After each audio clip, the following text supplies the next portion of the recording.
नमस्कार, बहुत स्वागत है आप सभी का खबरों के सफर में। मैं हूं आपके साथ ज्योति यादव। तो बुलेटिन की शुरुआत करेंगे कुछ अहम खबरों के साथ। तमिलनाडु के कोयम्बटूर रेंज के सीनियर आईपीएस अधिकारी डीआईजी विजय कुमार ने आज सुबह आत्महत्या कर ली है। उन्होंने अपनी सर्विस रिवॉल्वर से खुद को गोली मार ली है, जिससे उनकी मौके पर ही मौत हो गई है। हालांकि आईपीएस अधिकारी ने खुद को गोली क्यों मारी, इसकी वजह अभी तक पता नहीं चल पाई है। बताते चले कि विजय कुमार 2009 बैच के सीनियर आईपीएस अधिकारी थे।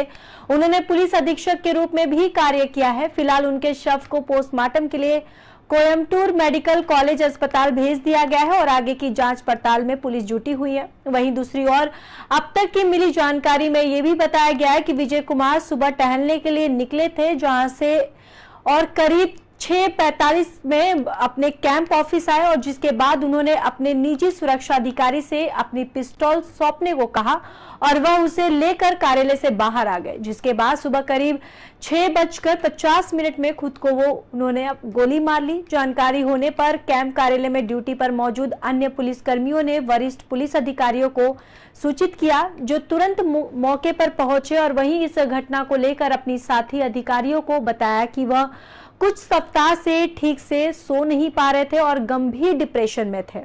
फिलहाल पुलिस को आत्महत्या का कारण अभी तक पता नहीं चल पाया है और जिसकी जांच पड़ताल अभी पुलिस कर रही है।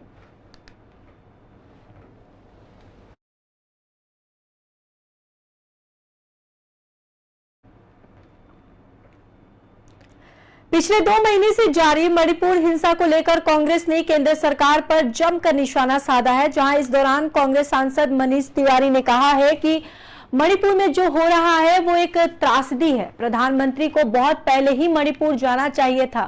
केंद्रीय गृह मंत्री को लगातार मणिपुर जाना चाहिए था और जब तक वहां शांति नहीं हो जाती, हम इस मुद्दे को संसद में निरंतर उठाएंगे। जहां तक अमेरिकी राजदूत का सवाल है, भारत में कई चुनौतियां हैं, पर भारत ने कभी भी अपने आंतरिक मामलों में किसी भी बयान की सराहना नहीं की है। अमेरिका में गन वायलेंस होती है और हमने कभी अमेरिका को ये नहीं कहा है कि हमसे आप सीख लीजिए कैसे स्थिति पर नियंत्रण लिया जाए। शायद नए राजदूत के लिए भारत अमेरिका संबंधों के इतिहास का संज्ञान लेना महत्वपूर्ण है।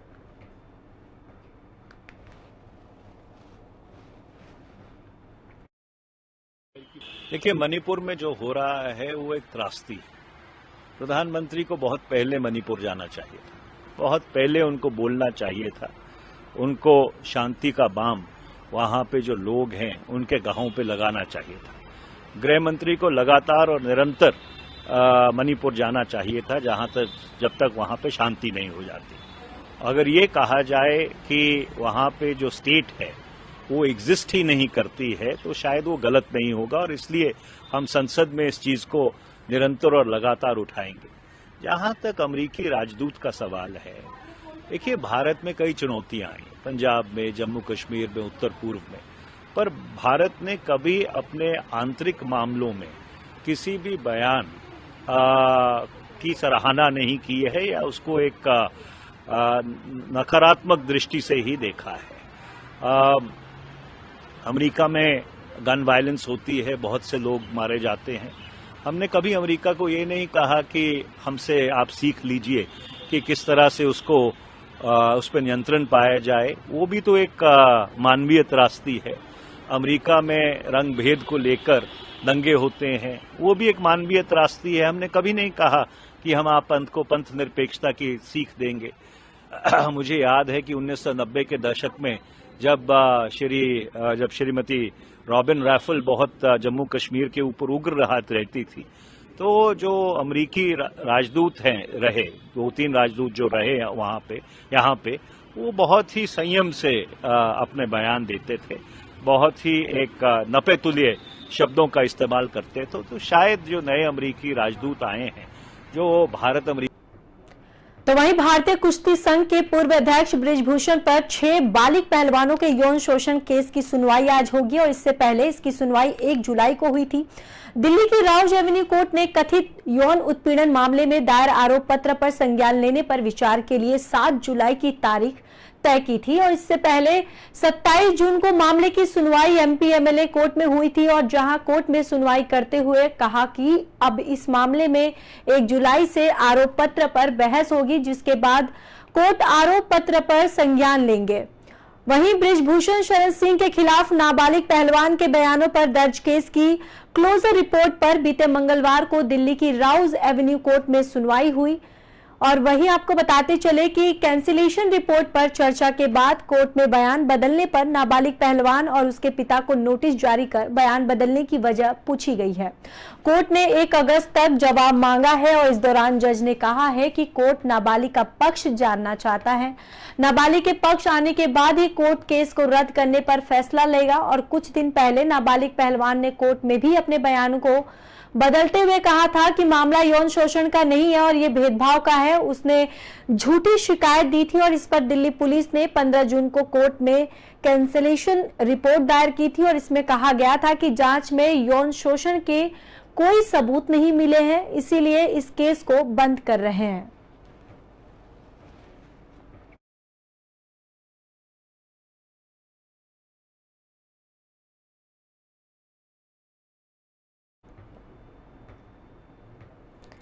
बिहार के नवादा में 8 जुलाई को नवादा के गांधी स्कूल के मैदान में लोजपा के राष्ट्रीय अध्यक्ष चिराग पासवान ने निर्धारित कार्यक्रम सफल बनाने के लिए गुरुवार को राष्ट्रीय अध्यक्ष प्रवर कुमार ने कहा कि नवादा में चिराग पासवान का जनसभा ऐतिहासिक होगा। जिस तरीके से युवाओं, महिलाओं और सहित सभी वर्गों के लोग चिराग पासवान के प्रति आस्था रखते हैं, युवाओं की अधिक से अधिक भागीदारी बिहार फर्स्ट, बिहारी फर्स्ट की है, उनके इरादों को पूरा करेंगे। और युवा प्रदेश महासचिव राजन नायक ने कहा है कि यह नवादा में होने वाला जनसभा आने वाले चुनाव का आगाज है और नवादा के लोग कितना प्यार और आस्था रखते हैं। आज युवा लोजपा के सभी प्रखंडों के और 14 प्रखंड के लोग मौजूद रहेंगे।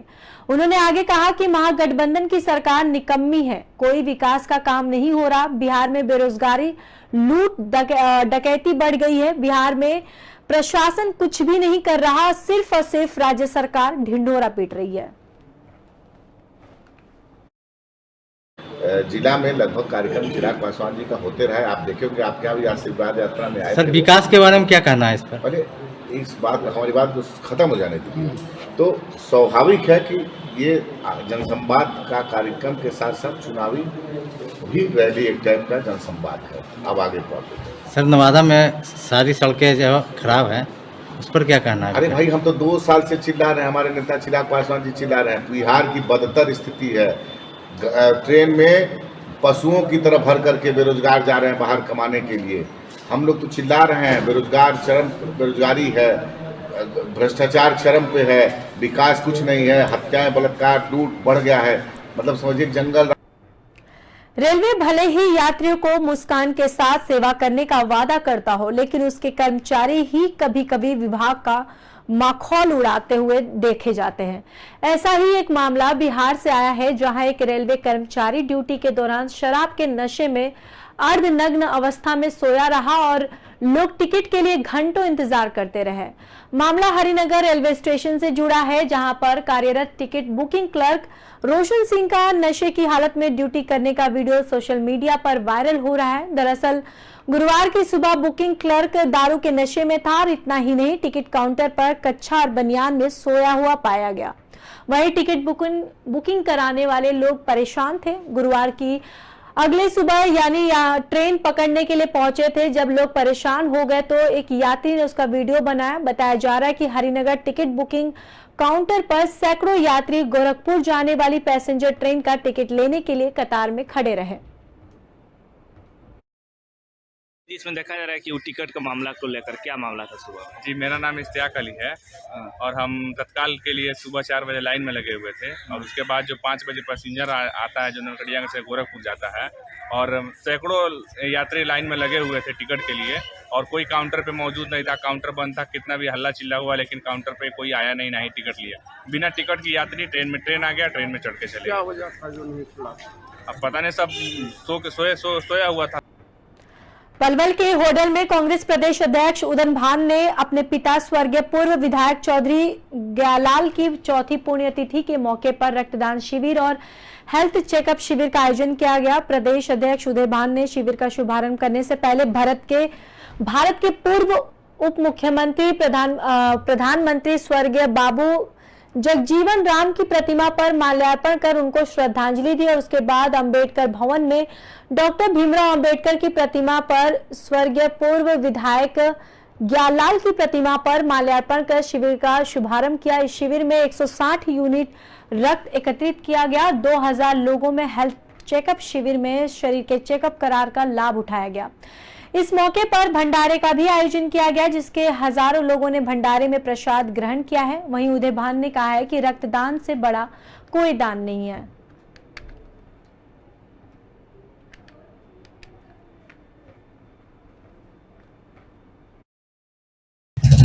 बहुत ही कांग्रेस पार्टी के बहुत वरिष्ठ नेता, पूर्व रक्षा मंत्री, पूर्व प्रधानमंत्री बाबू जगजीवन राम जी की जो पुण्यतिथि है, वहीं मेरे पिता श्री स्वर्गीय चौधरी ग्यालाल जी के अवसर पर हमने रक्तदान शिविर और मेडिकल हेल्थ चेकअप लगाया है और भंडारा का आयोजन हुआ है।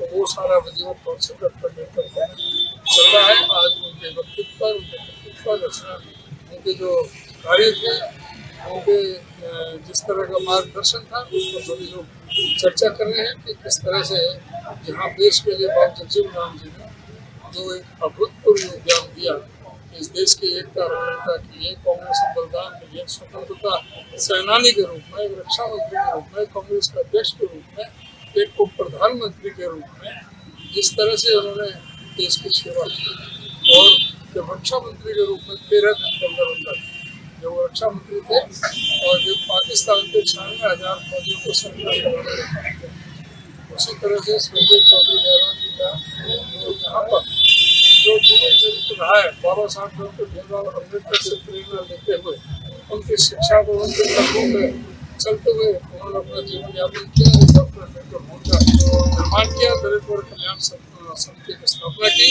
और उनके ही दिशा निर्देश के अनुसार अपने काम के बहुत सुंदर ढंग से चल रहा है और उन्हीं की स्मृति में आज का ये। झारखंड सरकार की मंत्री बेबी देवी अपने बेटे के साथ बाबा बासुकीनाथ का दर्शन करने गई, जहां पर उन्होंने मीडिया से बात करने के दौरान उन्होंने कहा कि मैं टाइगर जगन्नाथ महतो के अधूरे सपने को पूरा करूंगी और उनके आने से मंदिर परिसर में काफी चहल पहल देखने को मिली। साथ ही साथ लोगों में खुशी की लहर भी देखने को मिली है और जैसे ही बेबी देवी ने मंत्री पद की शपथ ली, तुरंत वो बाबा बासुकीनाथ का दर्शन उन्होंने किया, जिसको लेकर वहां के लोग काफी खुश नजर आए। झारखंड के सुप्रसिद्ध तीर्थ स्थल बाबा बासुकीनाथ धाम ने अपने आप में एक अलग ही महिमा है, जिसको लेकर लोगों की आस्था बाबा से अपरंपार है और जहां पर बाबा लोगों के विश्वास और उम्मीद है।